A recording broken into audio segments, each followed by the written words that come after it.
Hello, it's Alisha Hagen again here showing you another process video of my clay making stuff.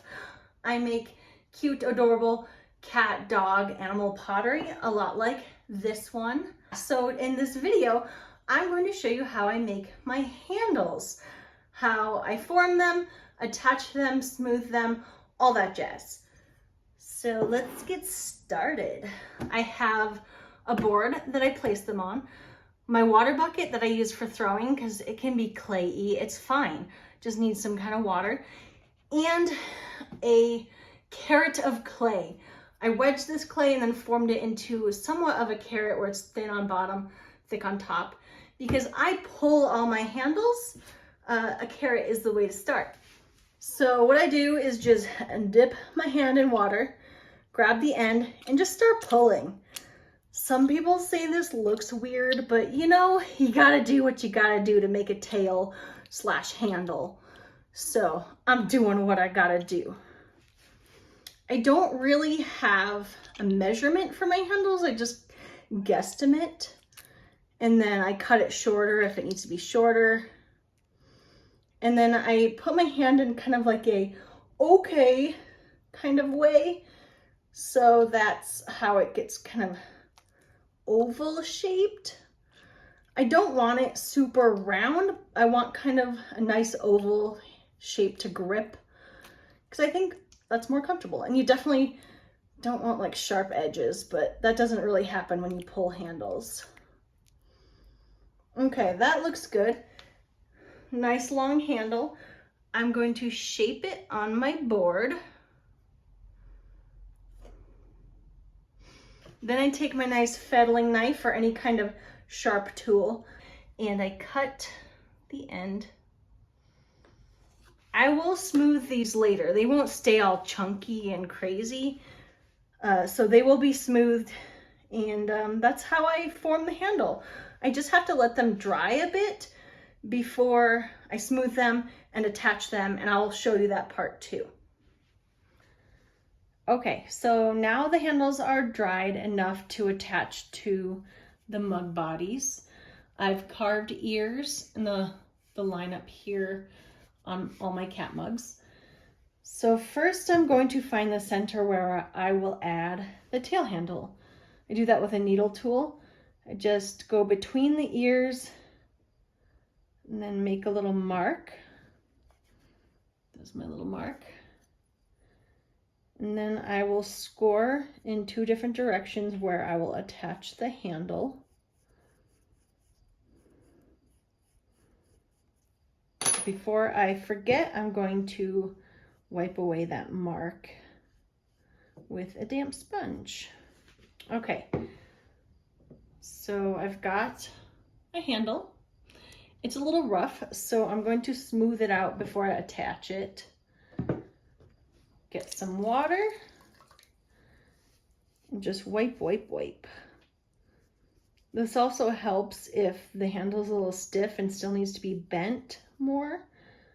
The water will help it be a little more bendable. Okay.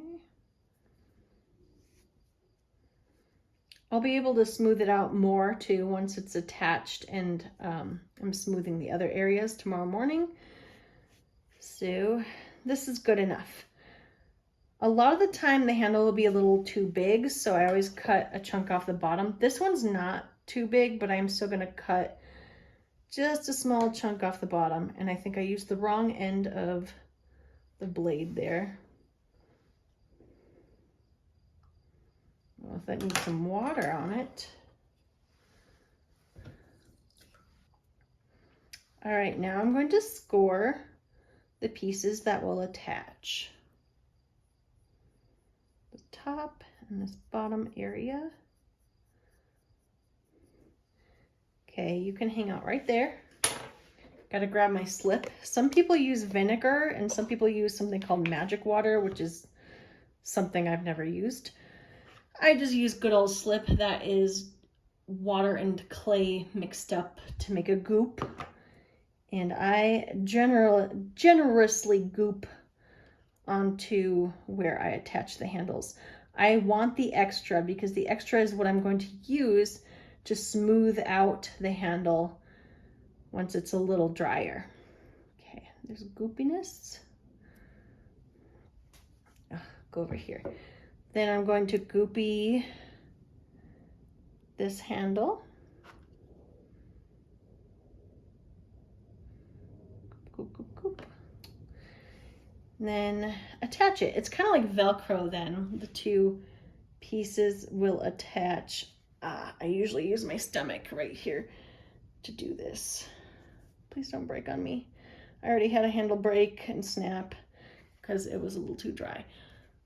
Okay, now I push it down. I'm gonna make sure it's kind of even with where I want it. Okay, that's okay. Okay, push, push, push. And then this side, I'll push as much as I can. And I like to blend and smooth the bottom right away. Okay, push down. How is it looking? That's pretty good. Okay, sponge the bottom. I will let it sit in a tote with the other ones overnight, and then I will smooth these pieces out tomorrow, compress them and blend them all nicely. So that is how I attach the handles so far. I got one of my totes done, so I'm going to give it a quick little spritzy spray down, just a little bit, and then put plastic over it. I guess I've just recently heard that like cloth or like a sheet is better because then it doesn't create so much condensation. But this is what I have for now. These are just plastic bags that the packing peanuts came in. And I'm gonna put, I think 2 is good. Sometimes I do 3, but I think 2 is fine. Because this tote also has a sealer on the edge. Now they should hopefully dry evenly and I'll be able to smooth the handles tomorrow. My mugs have been sitting overnight, so now I can smooth the extra slip and really make these handles beautiful. So what I have is kind of like a little hook tool with a needle on the end, or I could have just like an extra needle tool. Sometimes I like to use this tool too because it has a smaller hook and then this sharp point. I always use a kind of pointy paintbrush, more stiff-ended paintbrush to smooth things out. And then, of course, I have a flexible sponge with the water. So I have to watch out for how much I bend this rim because it's a little soft and I have to make sure I don't crack it or bend it. So I will be very gentle. The first thing I do is grab this excess slip at the top, kind of compress it inside, but then put the extra stuff down on the bottom handle.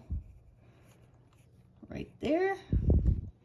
I want kind of a thicker base so it doesn't look like pinched right here. So I always just use the extra slip from the top part. Some people make little coils and smooth them in there, and I'm like, well, why do I need to do that if I got all this slip here? So no little coils for me.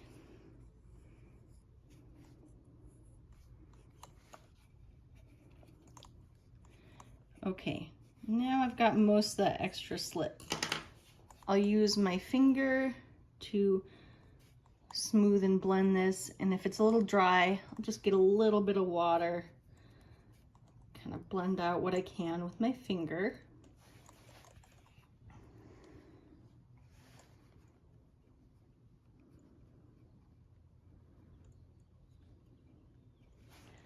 Okay, and then I'll just kind of compress this inside area with the little hook tool. I don't know what this is called. Looks like a little spoon hook. I don't know. Okay. Then I'll use the needle tool to get into this little crack area. Oh, I'll bring some down there. Just push down.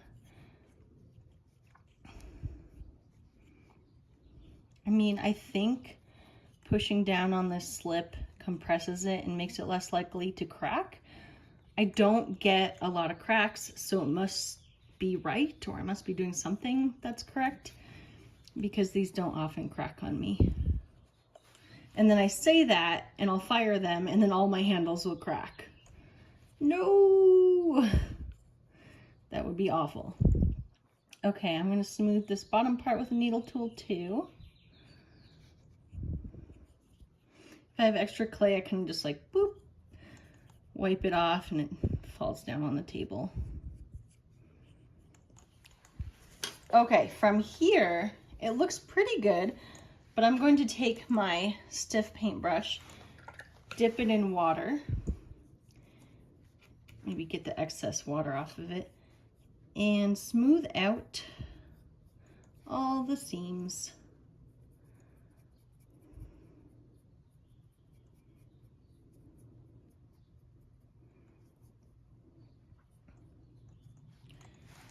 Okay, and then I really need to smooth out this area in here.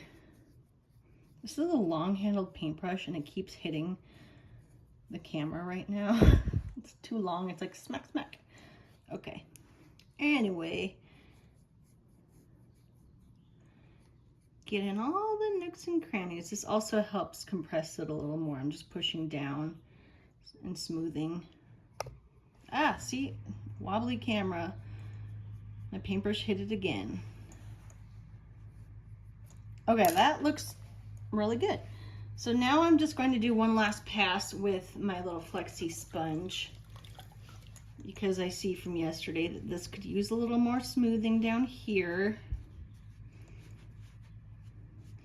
Any piece of the handle that has kind of little scratches or little bumps, I'll try to smooth that down as much as possible too.